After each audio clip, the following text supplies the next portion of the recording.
The Curious Case of Benjamin Button by F. Scott Fitzgerald. Chapter 1. The Strange Baby.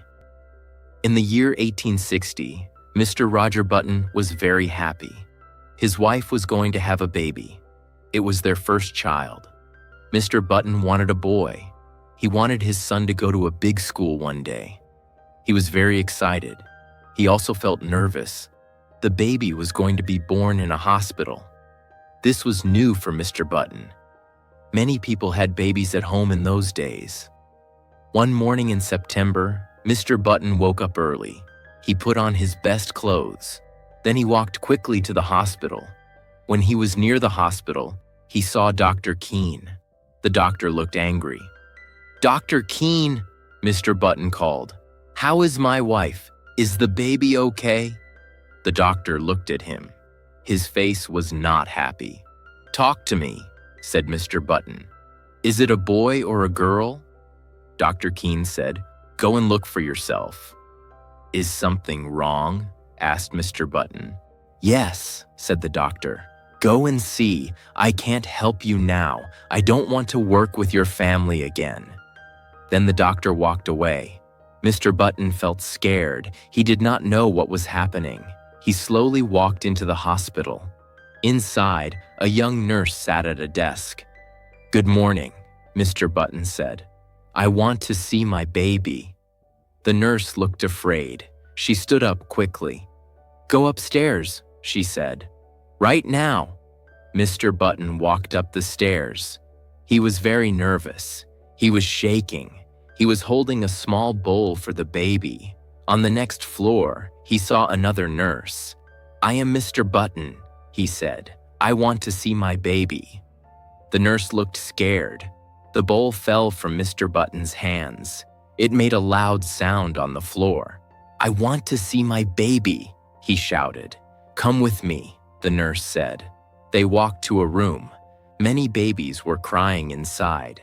"This is the crying room," the nurse said. Mr. Button looked around. "Which baby is mine?" he asked. The nurse pointed to one crib. Mr. Button looked at the baby. He was shocked. He saw a very old man in the crib. The old man had white hair and a long beard. His face looked tired. "Am I going crazy?" said Mr. Button. "That is your child," said the nurse. Mr. Button looked again. The baby looked 70 years old. The old baby looked at him. "Are you my father?" he asked in a soft voice. Mr. Button and the nurse were very surprised. "I want to leave this room," said the old baby. "Can I have a chair?" Mr. Button said, "Who are you?" "I don't know my first name," said the old man. "But my last name is Button. I was born today." "This is not real," said Mr. Button. "It is real," said the nurse. "This is your child. You must take him home." Mr. Button said, "Take him home? Really?" "Yes," said the nurse. "He cannot stay here." The old baby said, "Good. This place is too loud. I want to sleep, and I want some food." Mr. Button sat down. He put his face in his hands. "What will people say?" he said. "What should I do?" "You must take him home," said the nurse. "Now." Mr. Button felt very sad. He imagined walking in the street with this strange baby. "I can't do it," he said. "Be strong," said the nurse. The old baby said, "I will not walk home in this baby blanket." "Babies wear blankets," said the nurse. "This baby will not," said the old man. "It is too small. It hurts." Mr. Button looked worried. "What can I do?" he asked. "Buy him some clothes," said the nurse. Mr. Button ran out the door. The old baby called behind him, "And buy me a cane, father." Chapter 2. Buying Clothes for the Baby. Mr. Button walked into a clothes store. He looked nervous.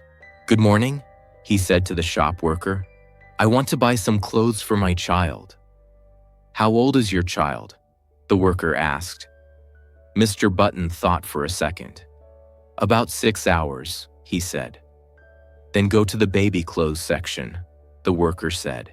Mr. Button shook his head. "No, he is very big, bigger than normal." "Then go to the biggest child size," the worker said. "Where is the boys section?" asked Mr. Button. "Right here," said the worker.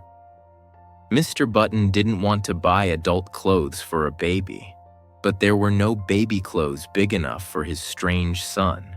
He looked at many clothes but didn't find anything right.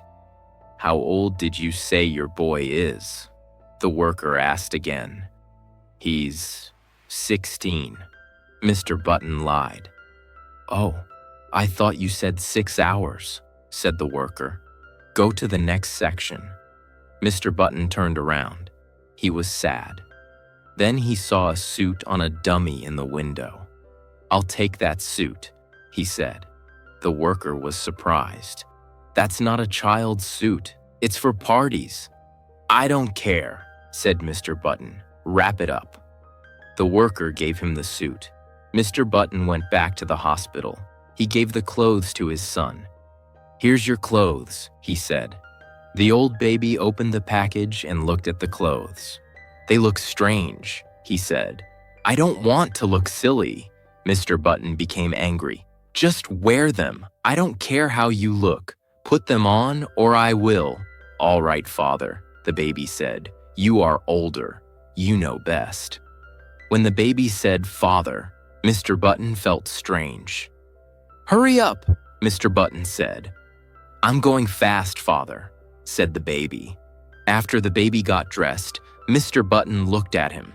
He wore pink pants, dotted socks, and a shirt with a big white collar. His long beard was still there.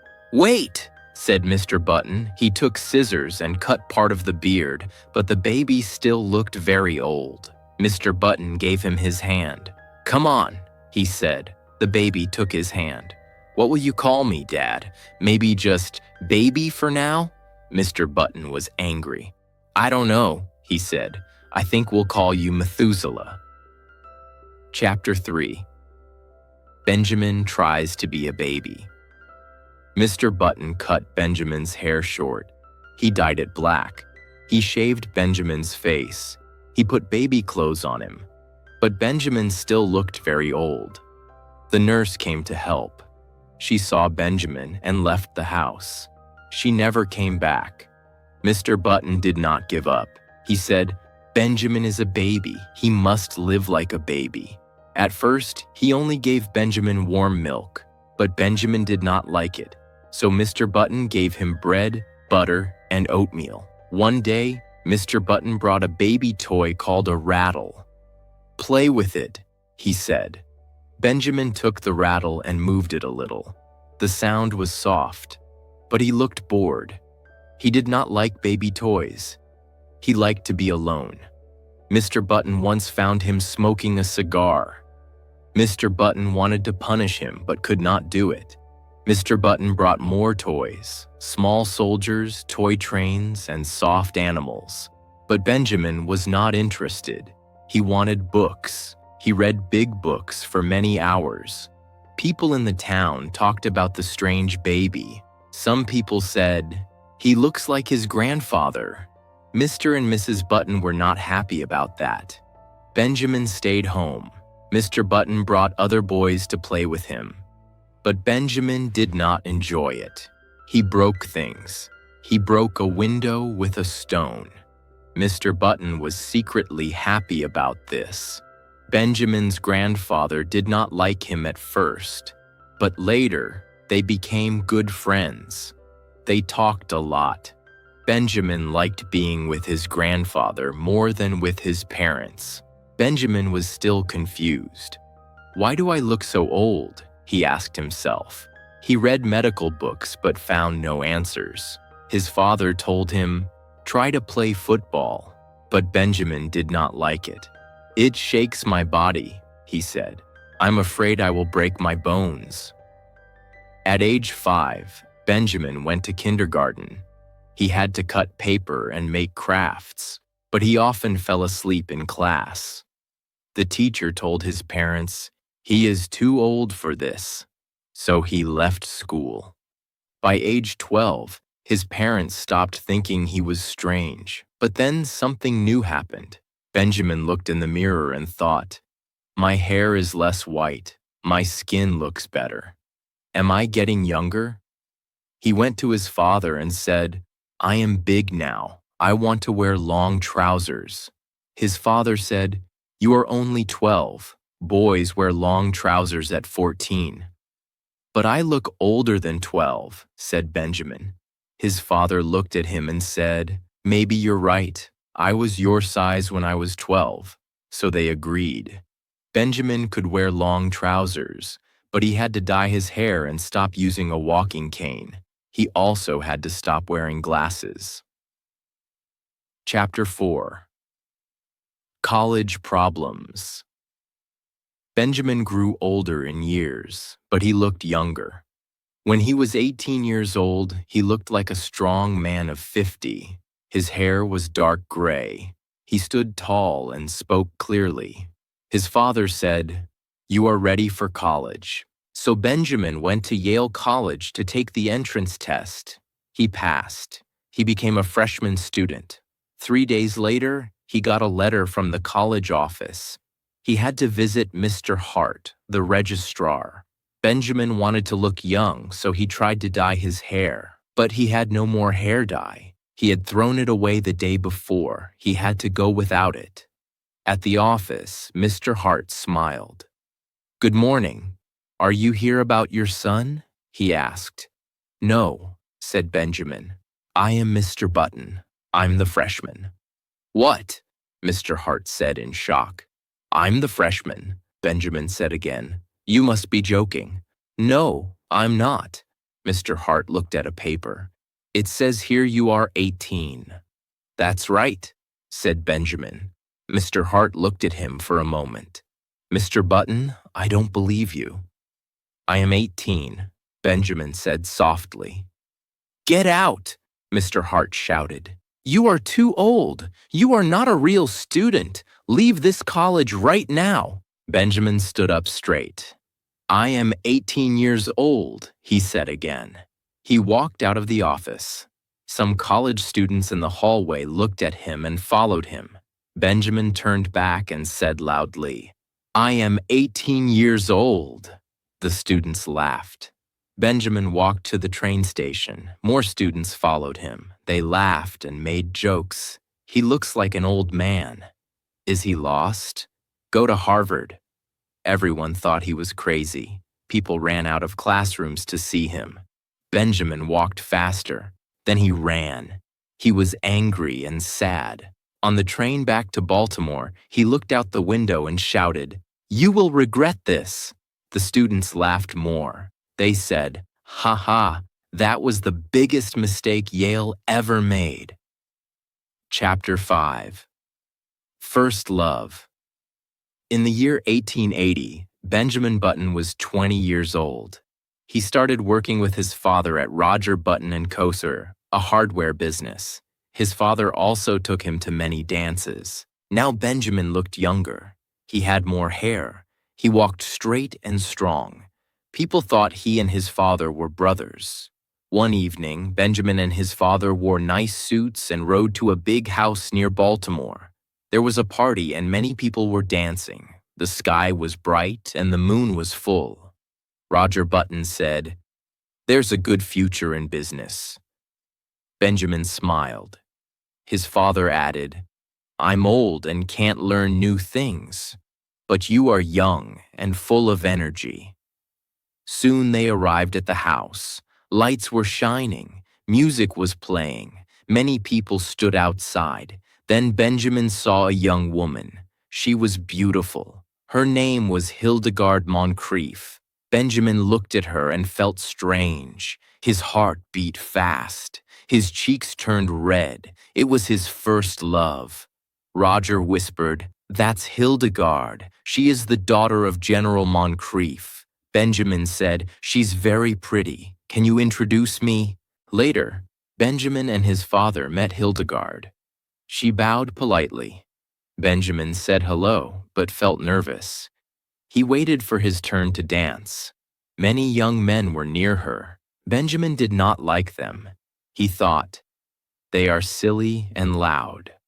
When it was finally his turn, he danced with Hildegard. He forgot all his fear. He was happy. "You and your brother came with us, right?" Hildegard asked, looking up at him. Benjamin paused. He wanted to say, "He's my father." But he remembered Yale. People didn't believe his real age, so he stayed quiet. Hildegard smiled. "I like men of your age," she said. "Young boys are foolish. They waste money. But older men are smart and kind." Benjamin wanted to ask her to marry him, but he waited. "You're just the perfect age," she said. "Not too young, not too old. I love 50-year-old men." Benjamin thought, 50 is a great age. I want to be 50. Then she said, "I always said I'd rather marry a 50-year-old man who cares for me than a young man I must care for." They danced again. They talked a lot. They agreed to meet again on Sunday and take a drive. Later that night, Benjamin and his father rode home in their carriage. It was almost morning. Roger was talking about business. "After hammers and nails," he said, "what is most important in life?" Benjamin said softly, "Love." Roger laughed. "Love? I was talking about lugs." Benjamin didn't answer. He looked at the sky. The sun was rising. Chapter 6. The Mystery Man. 6 months later, something big happened. Benjamin Button and Hildegard Moncrief got engaged. They were going to get married. Hildegard's father, General Moncrief, was very angry. He said, "I would rather die than agree to this." People in Baltimore were surprised. The news spread quickly. Old stories about Benjamin came back. Some people said strange things. "Benjamin is not the son. He is the father. He is really Roger Button's brother who was in jail. He is wearing a disguise. He has horns on his head." The newspapers in New York even made funny drawings of Benjamin. One paper called him the Mystery Man of Maryland. But not many people read it. Some people were angry. They said, "This is wrong. A young girl should not marry an old man." Mr. Button tried to stop the lies. He showed Benjamin's real birth certificate in the local newspaper. It said Benjamin was young, but no one believed it. They only saw his old face. Still, Benjamin and Hildegard were happy. They did not listen to the gossip. General Moncrief begged his daughter not to marry Benjamin. He said, "Men who look 50 often die soon." But Hildegard did not care. She said, "I want a man who is kind and calm." And so she married Benjamin. Chapter 7. Growing Younger. After Benjamin and Hildegard got married, the family business became very successful. The hardware company made more money. People said this was because Benjamin was full of energy and new ideas. Even General Moncrief, Hildegard's father, became friendly with Benjamin. He was happy when Benjamin helped him publish his book about the Civil War. In the next 15 years, Benjamin changed a lot. He felt younger and stronger. He walked happily in the sunshine and worked hard at the business. In 1890, he had a big idea for the company. He suggested a new law about nails. This idea helped the business very much. Benjamin also started to enjoy life more. He bought a car, the first man in Baltimore to do so. People on the street looked at him and said, "He looks younger every year." Even his father, now 65 years old, started to show respect to Benjamin. But not everything was good. Benjamin had one problem, his wife. She was now 35 years old, and they had a 14-year-old son named Roscoe. When they were first married, Benjamin loved Hildegard, but now things had changed. Her face and eyes looked dull. She did not want fun or new things. She was too calm and serious.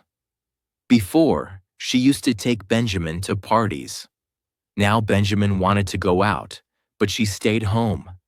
Benjamin felt sad and bored. He wanted change. In 1898, when war started between Spain and America, he joined the army. Thanks to his strong body and good name, Benjamin quickly became a captain. Later, he became a major and then a lieutenant colonel. He even won a medal. Benjamin loved army life. He liked the action and the adventure.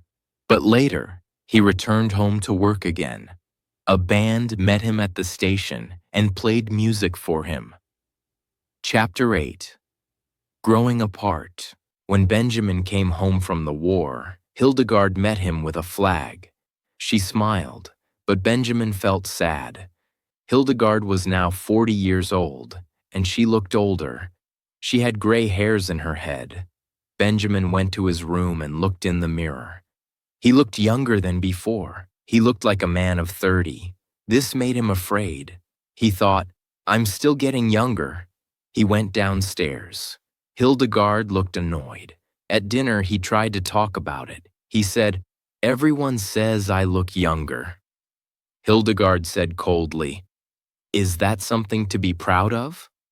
"I'm not trying to brag," said Benjamin.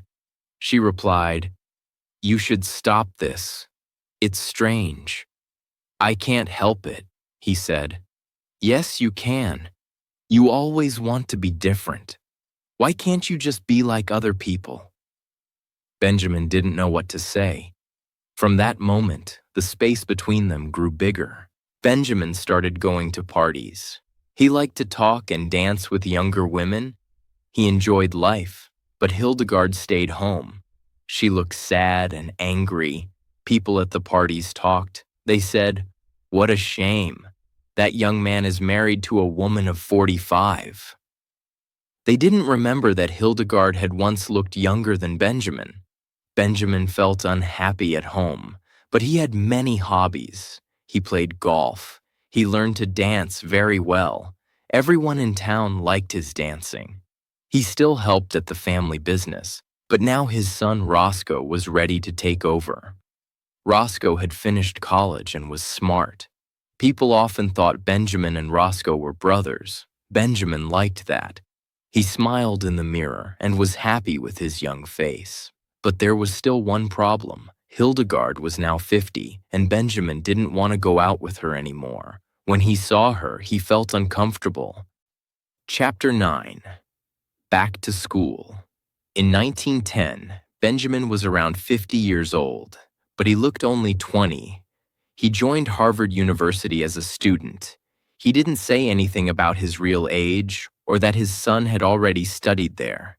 Benjamin looked older than other new students, so he was quickly noticed. He played football and did very well. He scored many goals. People talked about him. He became very famous. But later, he started to lose strength. He became thinner and shorter. In his third year, he played badly. In his last year, he was very weak and didn't make the team. Some students thought he was a freshman because he looked so young. Benjamin felt bad. He didn't understand some lessons. He thought the other students were too grown up. So after he graduated, he decided to go to a new school, St. Midas, a school for younger boys. He went back home to Baltimore. Hildegard was now living in Italy. Benjamin moved in with his son, Roscoe. Roscoe was kind, but not very happy to have his father around. He was now married and an important man. He didn't want people to gossip about his strange-looking father. Benjamin felt lonely. His only friends were 15-year-old boys from the neighborhood.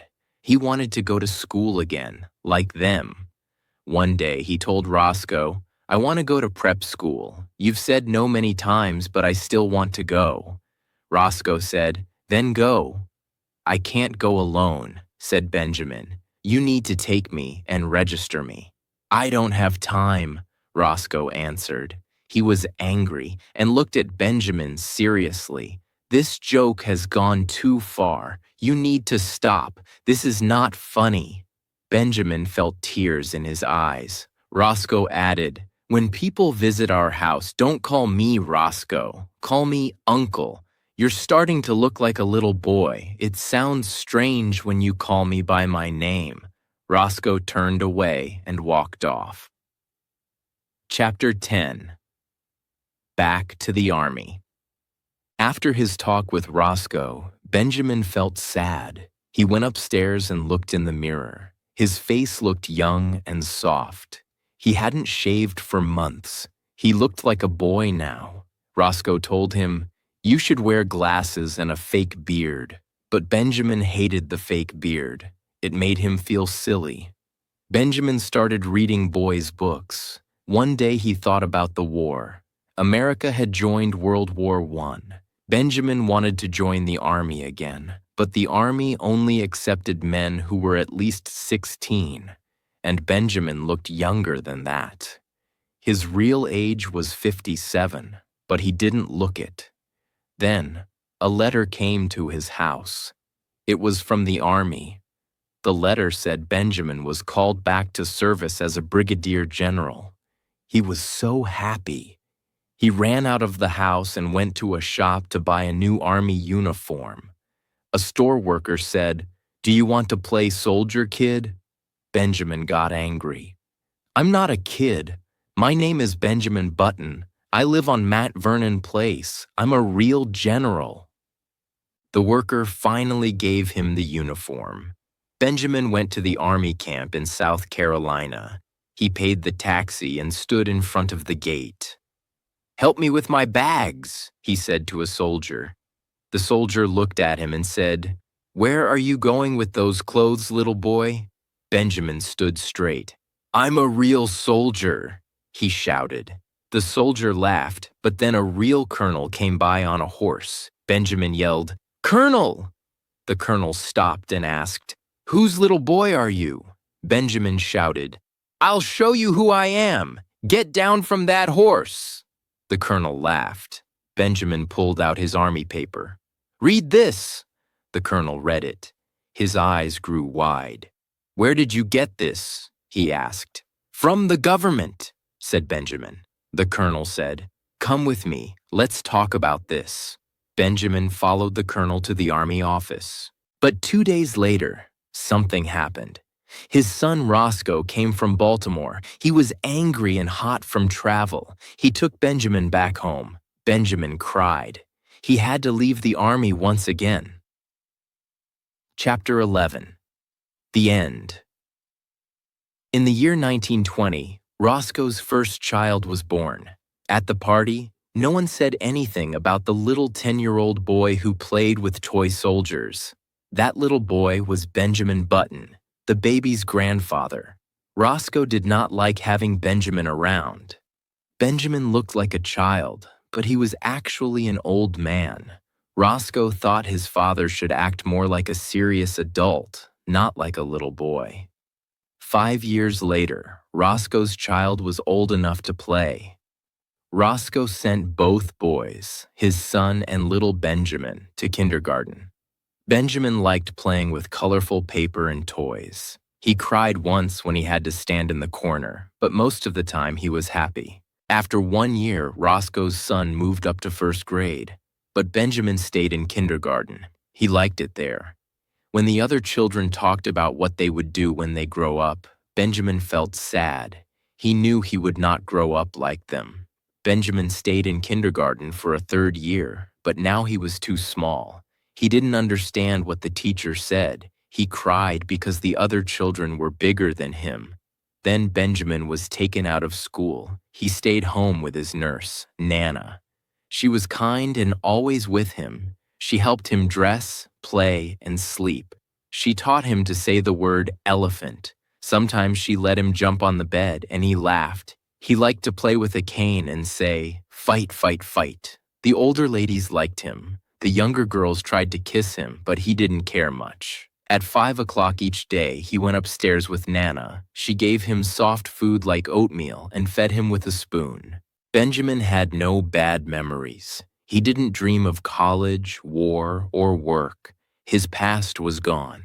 He only saw Nana, his crib, and the soft lights. He didn't remember anything else. He forgot everything. He forgot how warm the milk was or how long the days were. When he was hungry, he cried. That was all. Soon, it was always dark. He didn't see the faces above him anymore, and the warm smell of milk slowly faded. Benjamin was gone.